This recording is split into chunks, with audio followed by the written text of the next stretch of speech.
this is going to be our movement for the day on Euro GBP.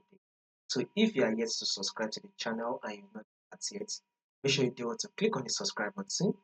Make sure you like, share, make your comments, and also make sure you follow the Telegram. You will find a link to the Telegram channel in the comment section. So this was our previous trend on our. We were in a downtrend. Market was trending to the downside, right? Now, if you take a look at, if you are to zoom into, you see that market has now changed its trend, and we are now in uptrend. So market is literally pushing to the upside, right?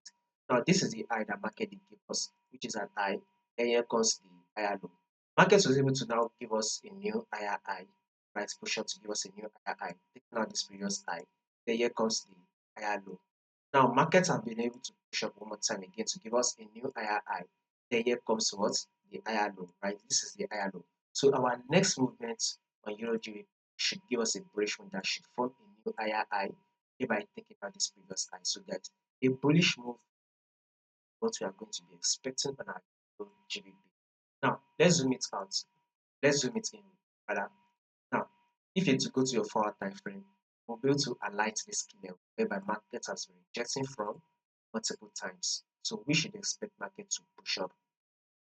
See, it is able to tap this resistance level. So that is to tell you that a bullish move for the day to be expecting our EURGBP. More updates on this will be covered for you guys. So subscribe in order for you not to miss out on